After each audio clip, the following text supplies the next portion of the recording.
mali radosť z toho, že môžu počúvať náuku, ktorej sa im nedostávalo od židovských kňazov, zákonníkov, kázalo veľa múdrejšie a ľudovejšie, aby čím viacej ľudí pochopilo.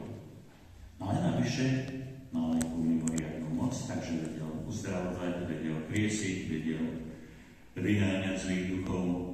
Divili sa, znamená tešili sa. No a do tejto atmosféry tej nejakej radosti zasnievajú také divné z ich pohľadu, divné predpovede. Syn človeka bude vydaný do rúk ľudí. Vedel, že ich musí pripraviť na tie najťažšie chvíle ich života. Nerozumeli tomu? Ale opýtať sa ho báli. My sa často bojíme, hlavne vtedy, keď prichádzajú ťažké chvíle, skúšky života, ale my si to chceme vyriešiť sami. Nechceme sa pýtať Pána Boha, nechceme to predkladať Pánu Bohu. Má si to vyriešiť sami. Nič nevyriešime, len sa zamotáme do tých problémov a veľmi ľahko sa môže stať, že naša viera oslabne, a dokonca, že o ňu prídeme. Veľmi dôležité, aby sme dôverovali Pánu Bohu. Či už vtedy, keď sa nám darí, alebo vtedy, keď je to pre nás veľmi ťažké. Keď prichádzajú tie skúšky, aj my sa často pýtame, keď už sa pýtame, prečo? Prečo práve ja? To nám nezodpovie, pokiaľ sme tu na zemi. Prečo? On vie prečo. A je to pre nás tak dobre, ale to pochopíme až neskôr.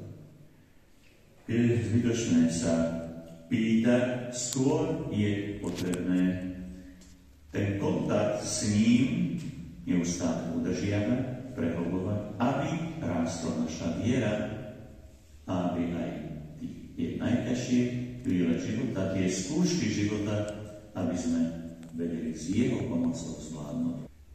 Tak, obracajme sa k nemu. Dneska to vlastne robíme znova.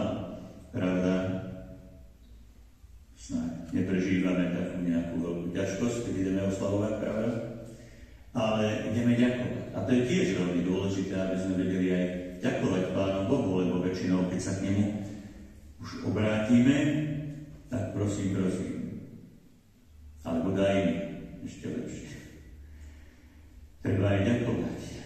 Stará sa o nás, chráni nás, pomáha nám, či už v tom osobnom živote, či už v pracovnom, či už akomkoľvek, tak je veľmi dôležité, aby sme mu vedeli aj ďakovať.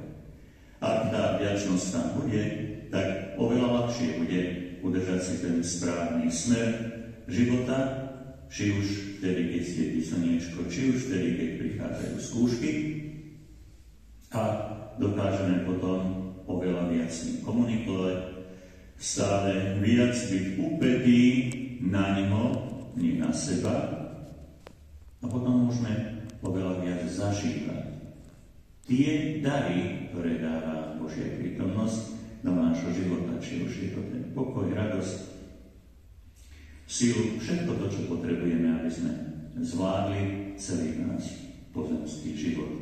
Tak s Božou pomocou nech to zvládame. Amen. Modlíme sa.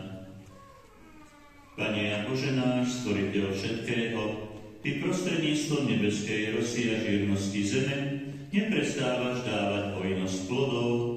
Vzdávame vďaky Tvojej láskavej velebnosti za pospierané plody a pretože si týmito darmi, ktoré sme prijali z Tvojej dobrotivosti, splnil túžbu svojich veriacich, nech bez konca chvália Tvoje milosrdenstvo a nech kráčajú uprostred časných dobier tak, aby vždy vyhľadávali večné skrze Krista, nášho Pána.